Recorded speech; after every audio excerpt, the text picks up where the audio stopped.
વલસાડથી તો વલસાડથી મહત્વના સમાચાર સામે આવી રહ્યા છે।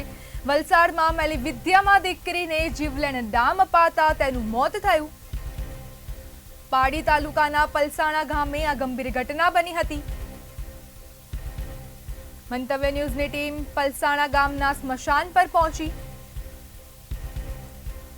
સ્મશાન ભૂમિના કર્મચારી સાથે મંતવ્ય ન્યૂઝની સીધી વાત કરી। સ્મશાન કર્મી સાથે વાતચીતમાં સનસનીખેજ ખુલાસા થયા। ત્યારે વધુ સમાચાર વલસાડથી। વલસાડમાં મેલી વિદ્યામાં દીકરીને ડામ અપાતા મોત થયું। પલસાણાની અંદર યુવતીનો જે મોતનો મામલો છે એ સ્મશાન ભૂમિ પર મંતવ્ય ન્યૂઝની ટીમ હાલ પહોંચી ચૂકી છે। જે ઘટના બની હતી, કઈ રીતે ઘટના બની હતી, શું થયું હતું, એ મંતવ્ય ન્યૂઝ જાણવા માટે અહીં જે કર્મચારીઓ છે, જે સ્મશાન ભૂમિના કર્મચારીઓ છે, તેમની સાથે સીધો વાત કરવાનો પ્રયાસ કરીશું। એ શું નામ છે આપનું? મારું નામ સંતોષ પટેલ છે। સંતોષભાઈ, ક્યારની ઘટના છે અને શું થયું? આ સોમવારની ઘટના છે। એમાં એવું થયું કે આપણે પલસાણા ગામની યુવતી છે દિવ્યાબેન હળપતિ કરીને, એમનું શબ આવ્યું અને આપણે લાકડાની ભઠ્ઠીમાં અગ્નિ સંસ્કાર આપવાના હતા। તો ત્યાં એવું થયું કે જ્યાં મતલબમાં કે એમના શરીર ઉપર આખું પ્લાસ્ટિક ઢંકાયેલું હતું અને એમનો ગ્રામજનોનો રિવાજ કે આપણે ઘી બી લગાવીને પછી જ અગ્નિ સંસ્કાર કરી શકે।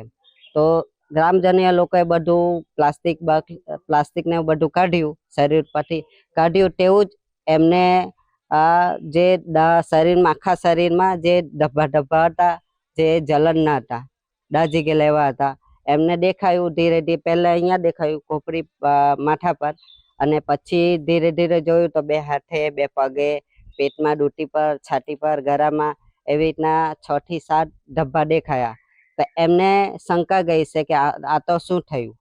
આ તો એવું તો કેવું કે આવું કેવું દાંભાઈપું યુવતીને આવું શું કારણ હતું કે દાંભાયેલો?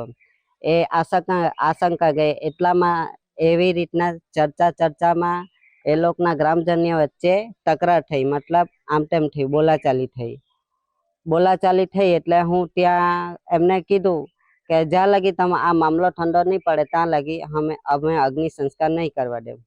તમે પોલીસને બોલાવો, જે કઈ કાર્યવાહી કરો તે તમે કરો, ત્યાં સુધી અગ્નિ સંસ્કાર નથી આપીએ અમે। પછી એ લોકોએ કલાક રહીને અગ્નિ સંસ્કાર કર્યો, મતલબમાં પોલીસ વાળાને બોલાવીને પછી જે કઈ કાર્યવાહી હતી તે કાર્યવાહી કરીને પછી અગ્નિદાન આપ્યો। એમના શરીરમાં એમ જોવા જઈએ તો ઘણું બધું શરીરમાં એવું હતું કે હું અગ્નિ સંસ્કાર કરું છું તો હવે મને ખબર છે કે જલન કેવું થાય છે। જરાક બી આપણા શરીરમાં દાજી જાય તો કેટલી પીડા થાય છે। તો ગ્રામજનોને એવું છે કે આપણી ગામની છોકરી છે તો એમને કેવી થયું હશે, એમનું મન કેવું થયું હશે, એમની આત્માને કેવું દુઃખ થયું હશે, એમ વિચારીને ગ્રામજનોએ આ બધું કર્યું। શું લાગે છે, ડામ આપવામાં આવ્યા હતા? હા, ગામમાં જાણવામાં આવ્યું છે કે એવું ડામ આપવામાં આવ્યા હતા અને એને શાના કારણે આપ્યા, શું થયું એ બધું નથી ખબર। ભુવાની વાત આવે છે, એમને કઈક ભુવા બી હતા સગાવાલા? હા, એમ જાણવામાં આવ્યું છે સગાવાલા કે ભુવાની વાત આવે છે। ભુવાજી મતલબ શીખવાની વાત આવે છે કે આ કરવાથી એ થાય। યુવતીનો કોઈ ઝઘડો હતો ઘરની અંદર કે પછી ગામ વખતે કોઈ ઝઘડો થયો હતો? એવું તો આપને આઈડિયા નથી। બેન, એ સમય પર આપણે અહીં હાજર હતા, શું એક્ઝેક્ટ શું થયું હતું? આ જે સંતોષભાઈ કીધું એ થયું હતું કે આ પેલું ઘી ને એવું લગાવવા માટે પ્લાસ્ટિક હટાયું, તેવું જ પેલું દેખાયું। એટલે ગામ લોકો બોલવા લાગ્યા કે આ શું છે, એના બાપને બોલાવો, એના ઘરના ને બોલાવો। પછી સંતોષભાઈ બોલ્યા કે પોલીસ વાળા બોલાવો। પછી સંતોષભાઈ ટ્રસ્ટીને બોલાવ્યા, પોલીસ વાળા આવ્યા।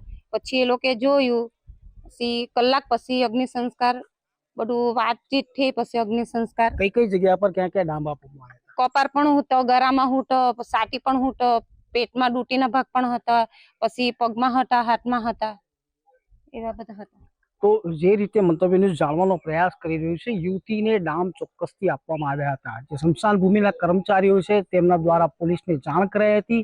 ત્યારબાદ પોલીસ સ્ટેશન આવ્યા બાદ પોલીસના આવ્યા બાદ જે આગળની તપાસ છે તે કાર્યવાહી હાથ ધરવામાં આવી છે. હાલ તો જે રીતે પીએમ રિપોર્ટ આવ્યા બાદ જ તમામ ખુલાસાઓ થઈ શકશે.